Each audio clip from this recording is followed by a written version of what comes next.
Nagaa Waaqayyoo bakka jirtanitti hunduma keessaniif haa ta'u, jaallatamtoota daawwattoota sagantaa keenyaa akkam jirtu? Jaalala Waaqayyoo ta'ee har'a oduu gammachiisaa tokko isiniif qabadhee dhiyaadheera. Oduun gammachiisaan kunis immoo maali yoo jettanii, akka waliigalaatti waldaan Adventistii guyyaa torbaffaa addunyaa guyyaa 10 guyyaa har'aa kanarraa jalqabee guyyaa 10 yaada tokkoon walii galuudhaan kadhannaan addaa labsamee jira jechuudha. Kadhannaan guyyaa 10 walitti fufinsaan gaggeeffamu jechaadha. Kun immoo akka waliigalaatti oduu gammachiisaa guddaadha jechaadha. Waldaa keenyaaf nuuf Waaqayyo kan ittiin nu eebbisu, kan ittiin humna nuuf kennu, kan ittiin jabina nuuf kennu, wantoota baay'ee jireenya hafuuraa keenya keessatti hojjetamuu qabanii fi Waaqayyo akkuma kana karaa keenya waan hojjetamuu qabuuf humna akka inni nuuf ta'uuf Waaqayyo sagantaa gaarii akkasii kana waan nu qopheesseef maqaa Waaqayyoo galateeffamu. Ani kanaaf gammachuu guddaan qabaa. Keessumatti waldaa Adventistii kan adda godhu akka waliigalaatti waldoonni hedduun jiru, garuu waldaan kun akka maatii tokkooti. Akka maatii tokkooti, akka nama mana tokkooti, akka waldaa tokkooti malee akka waldaan lakkoofsaan baay'ee miti. Guutummaa addunyaarraa facaanee kan jirrullee yoo ta'e, garuu ilaalchi waldaa kana keessa jiruu fi haalli as keessatti gaggeeffamu gubbaarraa jalqabee gaggeessummaa olaanaarraa jalqabee akka mana tokko akka maatii tokkootti jechaadha. Kanaaf egaa torban kanaa fi guyyaa har'aarraa jalqabee guyyaa 10 fi akka maatiitti iddoo tokkotti dhiyaachuudhaan, kana jechuun bakka jirru hundumaa teenyee yaadaan tokko ta'uudhaan Waaqayyoon kadhachuudhaaf waldaan kun waliigalteen gara Waaqayyootti kan dhiyaannu ta'a jechuudha. Kanaaf Waaqayyoof galanni guddaan haa ta'u. Baga gammaddanii. Carraa kanatti immoo fayyadamuun immoo waan guddaadha. Maaliif Waaqayyo carraa kennaa? Carraatti immoo kan fayyadamu abbaadha. Kanaaf nuyi carraa kanatti fayyadamuun nurra jiraata. Carraa kanatti fayyadamnee akka waldaatti, akka dhuunfaatti, akkuma kana akka maatiitti jireenya keenya ilaaluun gara Waaqayyootti akka inni siquu fi Waaqayyoorraa humna argachuuf kadhachuun baay'ee barbaachisaadha. Isa kana jechuudhaan jaalala Waaqayyoo ta'ee Waaqayyo hafuura qulqulluun keessa koo kan kaa'e namoonni hundi maateriyaala sagantaan kun ittiin gaggeeffamu tarii argachuu dhiisuu dandeessu. Kanaaf jecha sagantaa gaggabaabaa guyyoota 10 kana gaggeeffamu matarree guyyaa irratti yaada gaggabaabaa ta'e isiniif qabadhe akkan dhiyaadhuu fi hafuurri qulqulluun na kakaaseera. Kanaaf sagantaa kana isiniif qabadhe dhiyaadhe. Nadha mana sagantaan kun isiniif eebba guddaa ta'uu danda'a. Kanaaf guyyaa har'aa matarree guyyaa har'aa wal wajjin gabaabsine ilaallee Waaqayyoon wal wajjiniin kadhanna jechuudha. Kanaaf akka waldaa addunyaatti waldaan har'a ilaalchi isheen qabdu, yaadi isheen keessa oolte karaa kadhannaa maal fakkaata iseedhu kana matarree guyyaa har'aa keessatti ilaallaa jechuudha. Waaqayyo ayyaana isaatiin hunduma keenya haa gargaaru.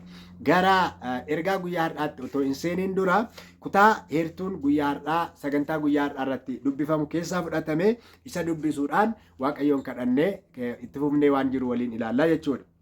Innis kan inni argamu hojii ergamootaa boqonnaa 1 lakkoofsa 1 hanga lakkoofsa 4tti argachuu dandeenya. Ani garuu kanan dubbisu lakkoofsa 3 fi lakkoofsa 4 irraan dubbisa. Innis akkas jedha. Yesuus du'a isaa booddee immoo jiraataa akka ta'e deddeebi'ee karaa hin mamsiifneen isaanitti of mul'ise guyyaa 40 akka isaan argan godhe. Waa'ee mootummaa Waaqayyoos isaanitti hin dubbatee isaanii wajjin otoo jiruus abdii abbaan koo isiniif kenne isaan isinitti hime sana eeggadhaa malee Yerusaalemiin bayinaa jedhe. Isaan abboome. Lakkoofsa 5 irraa itti dabalees Yohannis bishaaniin isin cuuphee isin garuu guyyaa baay'ee otoo hin turin hafuura qulqulluudhaan hin cuuphamtu jedhe. Egaa kanarratti kan bu'uureffatedha jechuudha. Waa'ee cuuphaa hafuura qulqulluutiin cuuphamuu kan giddu galeessa godhatedha. Mata dureen kadhannaa kana wantoota baay'ee of keessaa qaba, garuu handhuurri isaa kan irratti wal ga'u hafuura qulqulluutiin guutamuuf kadhachuu, humna hafuura qulqulluu argachuuf kadhachuu, humna bokkaa booddee argachuuf kadhachuu. Yesuus waadaa guddaa galee gara samaayitti ol ba'e kana eeggadhaa isa jedhe kana yeroon isaa gahee waan jiruuf, bara dhumaa keessa waan jirruuf, yeroo kanatti hafuurri kun waan nu barbaachisuuf hafuura qulqulluuf kadhachuu kan jedhu of keessatti kan hammatedha jechuudha. Kanaaf Waaqayyo kanarratti akka nu gargaaru hafuura isaa akka inni nuuf kennu mee kadhannaa gabaabaa goone itti fufne immoo heertuu muraasa wal wajjin ilaalla jechuudha. Hin kadhanna. Waaqarra kan jiraattu amanamaaf tolaa qulqulluu kan taate abbaa keenyaa waa'ee sagalee jiraataa kanaaf si galateeffannaa. Maqaa gooftaa Yesuus Kiristoosiin galanniif ulfinni guddaan siif haa ta'u. Yaa gooftaa yeroo kana ani sin galateeffadhaa akka waliigalaatti, akka waldaatti, akka addunyaatti ergaa baay'ee barbaachisaa ta'e tokkummaa addaa waan nuuf kenniteef maaddii akka maatiitti iddoo tokkotti dhiyaannee irratti waliin nyaannuu fi yaadaan tokko taanee dhimma tokko qabannee guyyaa guyyaatti sitti akka dhiyaannuu fi carraa waan nuu kenniteef galanni siif haa ta'u. Waldaa kee saba kee gaggeessaa waan jirtuuf galatoomi. Saatii kana immoo sin kadhadha yaa Waaqayyo. Sagantaan kun obbolootaaf eebba akka ta'u, akka biyyaatti eebbaaf akka nuuf ta'u, akka dhuunfaatti eebbaaf akka nuuf ta'u maqaa gooftaa Yesuus Kiristoosiin dubbii keetiin yeroo kana nutti dubbachuun jaalala kee haa ta'u. Waaqayyo sagalee kana nuuf eebbisi. Sammuu kootiin ati yaadii, arraba kootiin ati dubbadhu. Hunduma keenyaaf ayyaana kee baay'isi. Inni ati jette waadaan kee afurri qulqulluun jireenya keenya irratti dhangala'ee jijjiirama jireenya keenya irratti argine fedhii kee akka galmaan geenyuuf ayyaanni kee nuuf haa baay'atu. Nu eebbisi. Waan nu dhageesseef immoo si haa galatu. Maqaa gooftaa Yesuusin si kadhannaa. Ameen. Ameen. Gooftaaf galanni guddaan haa ta'u. Waaqayyo inni hundumaa danda'u maqaansaa haa galateeffamu. Inni akka maatiitti maaddii jiraataa kana nuuf qopheesse maqaansaa ulfaatu. Egaa akkuma amma isiniif dubbisuuf yaale mata dureen guyyaa har'aa maal jedhaa? Yesuus fayyisaa keenya jiraataa ta'uusaa beekuu jedha. Yesuus fayyisaa keenya isa jiraataa ta'uusaa beekuu, isa kana beekuutu nu barbaachisa. Kana wajjiniin kan inni adeemu jechuudha. Heertuun as keessaa inni fudhatame maal inni? Kutaa amman isiniif dubbise keessaa hojii ergamootaa boqonnaa 1 lakkoofsa 3 lakkoofsa 4 irraa argina. Akkuma beekamu gooftaan keenya Yesuus Kiristoos fayyina lubbuu keenyaaf gara biyya lafaa dhufee dhalatee jiraatee waan gochuu qabu hojii fayyina keenyaaf lafarratti hojjetamuu qabu hundumaa erga hojjetee booddee akka inni naaf isiniif jecha gara du'aatti dabarfamee kenname hundumti keenya hin beekna. Yesuus du'eera.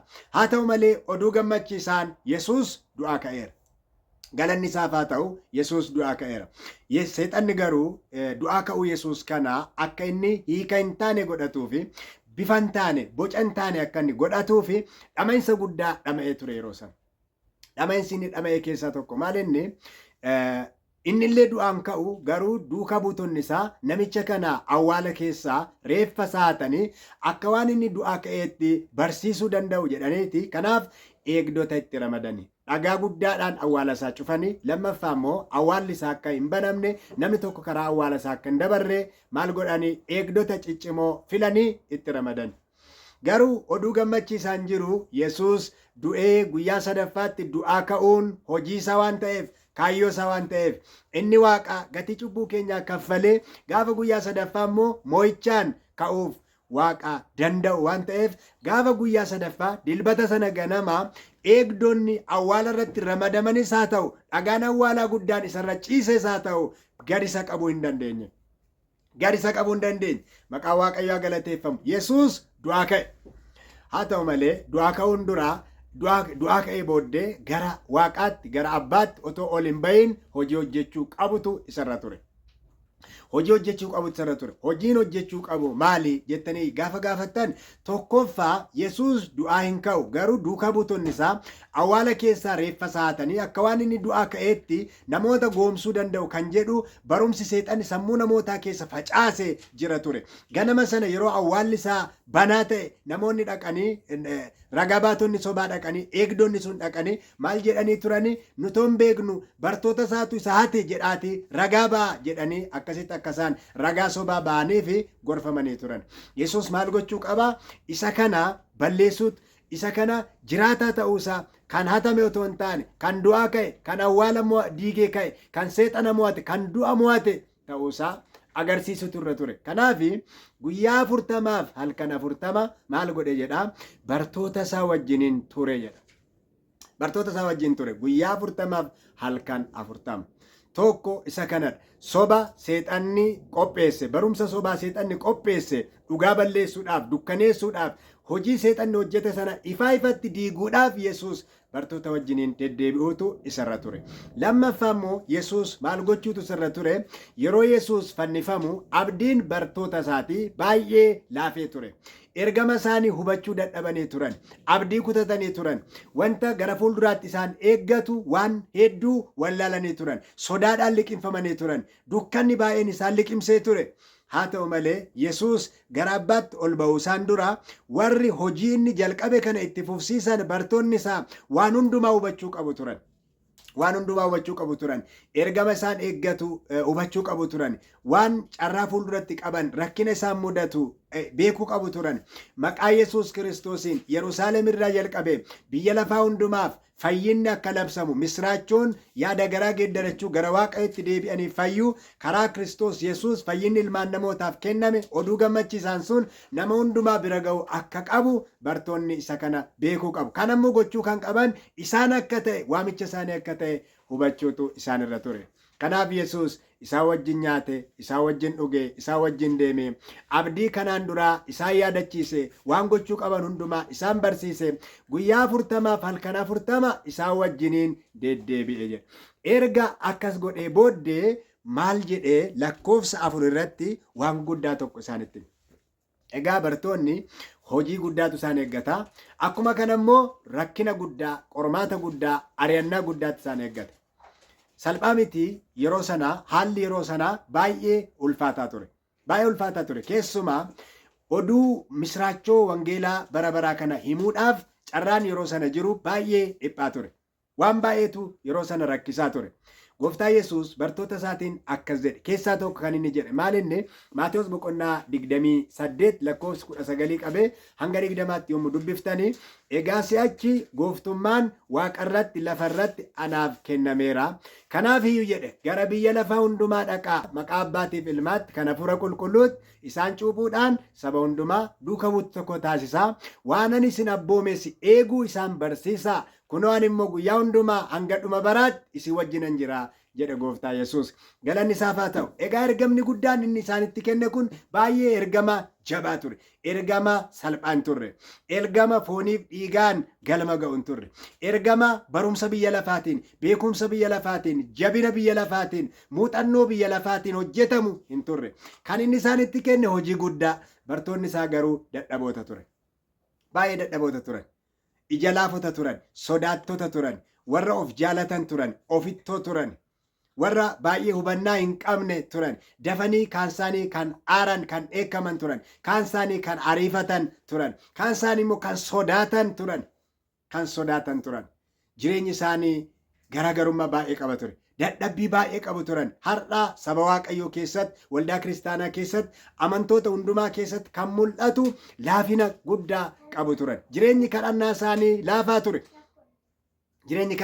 laafaa ture. Kanaaf iyyuu gooftaan Yesuus maal jedhee waadaa guddaa tokko isaaniif gale.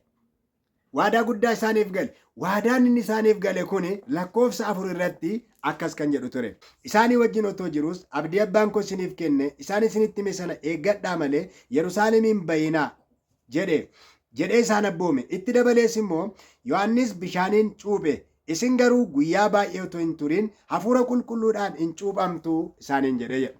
Gooftaaf galanni guddaan haa ta'u. Kuni waadaa guddaa, abdii guddaan inni isaaniif gale, inni isaan eeggachuu qaban egaa isa kanan abdii hafuura qulqulluuti. Yohannis bishaaniin isin cuuphe, isin immoo otoo hin turin maal taatu hafuura qulqulluudhaan hin cuuphamtu jedhee waadaa isaanii gale Yesuus. Abdii kana eeggadhaa jedha. Abdii kana eeggadhaa. Yoo kanan taane, yoo hafuurri qulqulluun kun isiniin dhufne hojii kana hojjechuu hin dandeessanii jechuusaati. Kanaaf egaa waadaa guddaan kun waadaa hafuura qulqulluuti. Bara jalqabaa bartootaaf kan kenname waadaan kun waadaa guddaadha. Akkuma kanas immoo sagalee Waaqayyoo iddoo biraatti yommuu dubbifnu bara jalqabaa qofa otoo hin taane bara xumuraattis waldaa kiristaanaatiif abdii guddaan kan waldaan kiristaanaa eeggattu kan ittiin hojii wangeelaa ergamni isheetti kenname kun galma ga'u abdiin ishee hafuura qulqulluudha. Hafuura qulqulluu malee waan tokko gochuun hin danda'amu. Waan tokko hojjechuun hin danda'amu. Cubburraa qalbii jijjiirrachuun hin danda'amu. Gara Waaqayyootti deebi'uun hin danda'amu. dhugaa bahinsa murteessaa ta'e gochuun hin danda'amu. Sagalee Waaqayyoo bu'uura irraa hubachuun hin danda'amu. Maaliif? Hafuurri dhugaa sun yommuu dhufu gara dhugaa hundumaatti isin geessa. Waa'ee firdii, waa'ee qajeelummaa, waa'ee cubbuu biyya lafaa hin hubachiisa kan jedhu sagalee Waaqayyoo keessa jira waan ta'eef. Kun hojii hafuura qulqulluuti. Kanaaf Yesuus maal jedhee? Abdii abbaan koo isiniif kenne sana eeggadhaa jedhee jedha. Maqaa Waaqayyoo galateeffamu. Isa kana yommuu ilaallu egaa kutaa kitaaba qulqulluu keessaa kutaa muraasa ilaalle achuma bartoonni waadaa kana qabatanii Yesuus kana dubbatee booddee lakkoofsa 9 hojii ergamootaa boqonnaa 1 lakkoofsa 9 akkas jedhe. Dubbii kana dubbatees otuma isaan ilaalanii gara Waaqaatti ol fudhatame duumessi isa simate ija isaanii duraas isa hin dhoksee jedha. Kanaaf maal godhee gara Waaqaatti ol fudhatan. Gara Waaqaatti ol fudhatan. Abdii kana eeggadhaa jedhe. Bartoonni maal godhanire? Yeruma kana maal godhanii? Hojii ergamootaa boqonnaa 1 lakkoofsa 14 irraa isaan kun hundinuu dubartoota tokko wajjin Maariyaam haadha Yesuus obboloota isaa wajjinis yaada tokkoon kadhataaf of kennanii turan jedha. Dinqii guddaa argina. Otoo isaan akkaataa kanaan kadhatanii guyyaa 10 kutaa olaanuu keessatti guyyaa 10 Waaqayyoon kadhachuutti deebi'an. Guyyaa 10 sana booddee guyyaa 40 isaa wajjin ture booddee Yesuus gaafa guyyaa 50ffaa kana jechuun Yesuus du'aa ka'ee gara Waaqaatti ol ba'ee gaafa guyyaa 10ffaa jechaadha. Tokkummaa kadhannaa bartootaa guyyaa 10 booddee hojii ergamootaa boqonnaa 2 irratti hafuurri qulqulluun isaan irratti gadi bu'e. Iddoo isaan iddoo tokkotti argamanitti otoo isaan kadhataa jiranii yaada garaa geeddaratanii waadaa Waaqayyo isaaniif gale sana qabachuudhaaf ergama wangeelaa hubatanii tokkummaadhaan wal ijaaranii tokko ta'uudhaan hafuura qulqulluu argachuudhaaf lafa isaan of qopheessanii jiranitti hafuurri qulqulluun isaan irratti gadi bu'e. Maqaa Waaqayyoo galateeffamu. Waadaa sana qabatanii guyyaa 10 kutaa olaanutti ol ba'anii sana booddeen kadhatanii yaada garaa isaanii geeddaratanii tokkummaa uumanii ergama Yesuus isaanitti kenne sana galmaan ga'uudhaaf of kennanii murteeffatanii dursa kennanii cubbuu isaanii waliif dhiisanii sana booddee Waaqayyo waaqarraa deebii kenne. Hafuura qulqulluu waaqarraa isaaniif erge. Tokkoon isaanii hafuura qulqulluun guutaman afaanaadhaan dubbachuudhaaf kennaa argatan. Guyyaa sana hundumti isaanii lafa namoonni biyya garaagaraatii ba'anii iddoo tokkotti ayyaana guyyaa Phenxeqoostee sana kabajuudhaaf lafa isaan walitti qabamanitti hafuurri qulqulluun bu'e. Wangeela mootummaa Waaqayyoo du'aa ka'u Yesuus lallabuudhaaf humna argatan. Hundumti isaanii akka hafuurri dubbachuun kenneefitti sagalee Waaqayyoo kana misraachoo dubbatan. Waa'ee du'aa ka'u Yesuus dubbatan. Karaan dhugaan jireenya akka ta'e Yesuus inni kanaan dura ajjeefame sun du'aa ka'ee akka inni gara Waaqaatti ol ba'e hafuura qulqulluu akka inni isaaniif erge namni hundumtuu fayyina argachuudhaaf isatti amanuuf cuuphamuun akka isarra jiraatu akka dubbataniif Waaqayyo karaa hafuura qulqulluu isaan gargaara. Isaanis itti fayyadaman. Lallaba Phexrosiin guyyaa sana namoonni 3,000 gara Waaqayyotti deebi'an hin cuuphaman. Maqaa Waaqayyaa eebbifamu. Akka lubbuu 3,000 guyyaa tokkotti isaan irratti dabalamanii jedha. Maqaa Waaqayyaa ulfaatu. Obboloota koo waadaan kun har'as saba Waaqayyoof anaaf isiniif kan kaawamedha. Har'as Waaqayyoo hojii isaa isa jalqabaa sana akka humna hafuura qulqulluutiin jalqabe hojii isaa isa bara xumuraa kanas immoo maaliin xumuraa? Hafuura qulqulluudhaan xumura. Hafuura qulqulluudhaan xumura. Yoo hafuura qulqulluun taane hojii Waaqayyoo kun xumura argachuu hin danda'u. Sagalee raajii keessatti Ellen G. White waan Waaqayyo isheetti mul'isa maal inni hojii wangeelaa humna ittiin jalqabeetii gaditti hin xumuramu. Kana jechuun maal jechuudha? Humna dabalataatu barbaachisa. Humna cimaatu barbaachisa. Kunis humna hafuura qulqulluuti. Kanaaf sabni Waaqayyoo maal gochuu qabaa? Hafuura qulqulluuf dursa kennuu qaba. Hafuura qulqulluu barbaaduu qaba. Gara Waaqayyootti deebi'uu qaba. Kun immoo kan ta'uu danda'u maaliin? Kadhannaadhaan. Waadaa Waaqayyo nuuf gale kana amantiidhaan fudhachuudhaan akkuma kana immoo kadhannaadhaan ta'uu danda'a.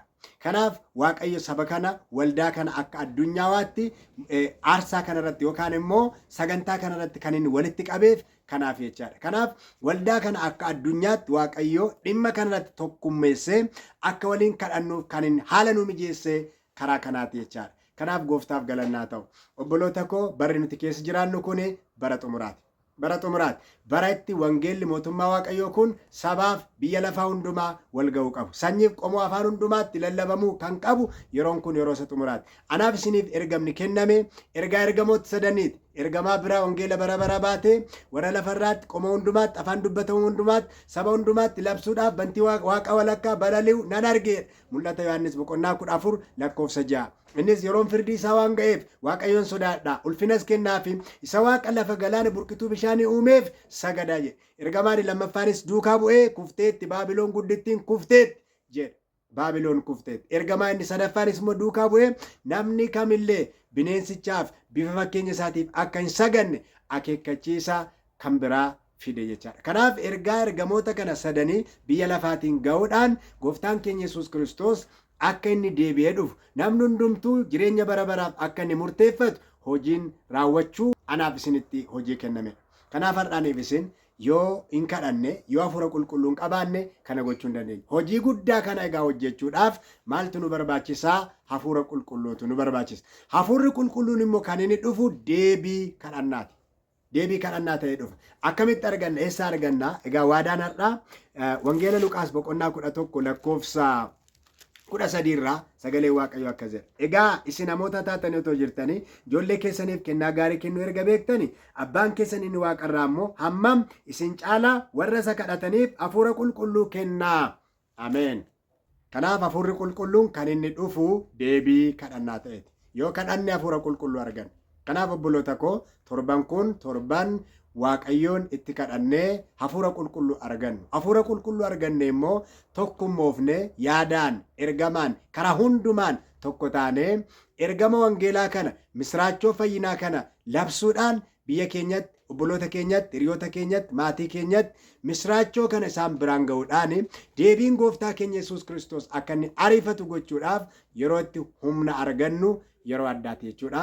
Kana akka carraatti itti fayyadamnu yeroo hundumaa kadhannaadhaan hafuura qulqulluudhaaf fuula waaqa duratti dhiyaannu yeroo hundumaa waa'ee hafuura qulqulluu haa kadhannu. Kennaan hundumaa caalu kennaa hafuura qulqulluuti. Saba kan misoomsu, waldaa kan misoomsu, akka dhuunfaatti tajaajila keenya kan misoomsu, wantoota dadhabbii jireenya keenya keessa jiran hundumaaf furmaata kan ta'u argamuu hafuura qulqulluuti. Kanaaf argamuu hafuura qulqulluutiif bu'uu hafuura qulqulluutiif hundumti keenyu kadhachuu akka qabnu ergaa kana keessaa hubanna. Waaqayyo hunduma keenya haa gargaaru. Akka maatiitti, akka dhuunfaatti, akka waldaatti wal ijaaruudhaan garee adda addaa uumuudhaan akka dhuunfaattis torban kana haalaan akka addaatti akka itti fayyadamtan asumaan waamichi isiniif dhiyeessa. Waaqayyo ayyaana isaa nuuf haa baay'isu. Hamma dhumaatti waan wajjin turtaniif galatooma. Kadhannaa godhee xumuruun barbaada. Ana faana waaqayyoon kadhadhaa hin kadhanna. Waaqarra kan jiraattu jiraataa bara baraa gooftaa irra deddeebinee si galateeffanna.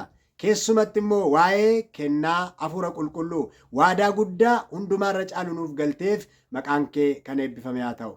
Yaa Waaqayyo gooftaa bara dhumaatti foon qabeessa hundumaarratti hafuura koo nan dhangalaasa jettee akka dubbatte. Yaa Waaqayyo barri dhumaa ga'eera. Kunoo nus ijoolleen kee si eeggachaa jirra waadaa kee maqaa gooftaa Yesuusiin cubbuu keenya nuuf dhiisuudhaan akka dhuunfaatti, akka waldaatti, akka maatiitti yaa gooftaa humni hafuura qulqulluu tokkoon tokkoon keenya irratti akka bu'u waldaan kee hafuuraan akka misoomtu kennaan hafuuraa saba kee irratti yeroo hundumaa akka dhangala'u jaalala kee haa ta'u.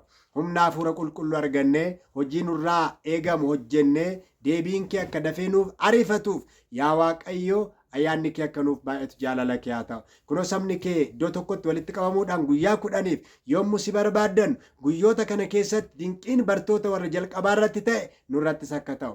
Amalli keenya akka jijjiiramu, cubbuun keenya akka nuuf dhiifamu, akka tokkummoofnu waan hundumaatti tokko ta'uudhaan siin akka gammachiifnuuf karaa gooftaa keenya Iyesuus nu gargaari. Harka keenya nu qabi waan nu dhageesseef immoo galatoomi. Yeroo keenyaaf irratti ulfaadhu maqaa gooftaa Yesuusin si kadhannaa. Ameen.